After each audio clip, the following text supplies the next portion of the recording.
directive européenne de la CSRD semble être un rouleau compresseur qui déboule sur les entreprises. Près de 50 000 entreprises, dont 6 000 en France, vont être concernées par des obligations de publication extra-financière.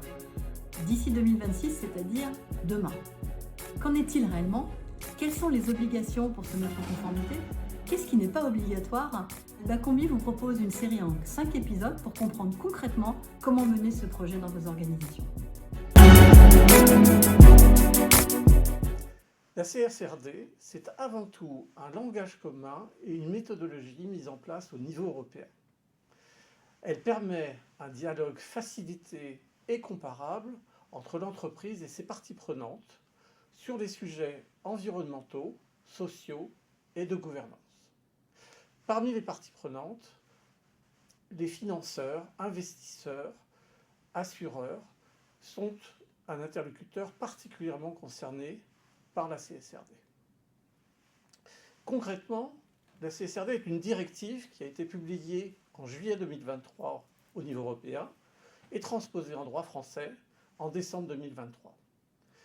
Elle concerne 50 000 entreprises au niveau européen, près de 6 000 en France, mais par capillarité, parce que c'est une approche par la chaîne de valeur, presque toutes les entreprises sont concernées.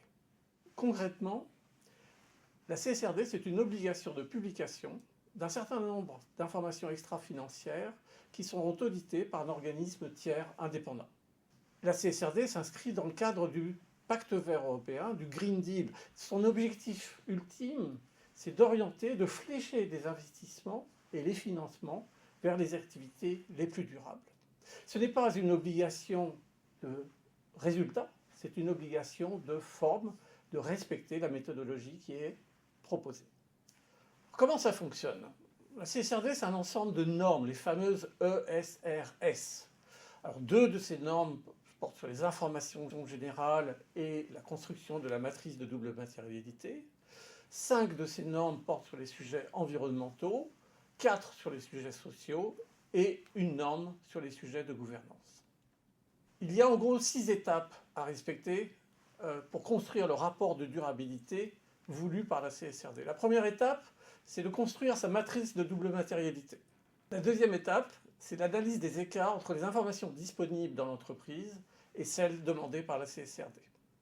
La troisième étape, c'est la définition des politiques, des plans d'action, le choix des cibles, le choix des indicateurs sur les sujets que vous aurez considérés comme prioritaires, comme significatifs pour l'entreprise. La quatrième étape, c'est la collecte des informations pour nourrir ces plans d'action et ces indicateurs.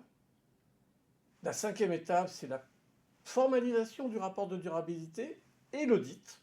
Et la dernière étape, la publication sur la plateforme européenne dédiée à la CSRD de vos informations extra-financières issues de votre rapport de durabilité. Toutes ces étapes peuvent faire peur, mais il n'y a pas de quoi. Ce qui est important, c'est d'y aller étape par étape.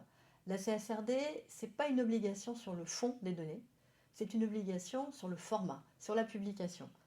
C'est une méthodologie pour analyser, mettre en forme et publier des informations extra-financières.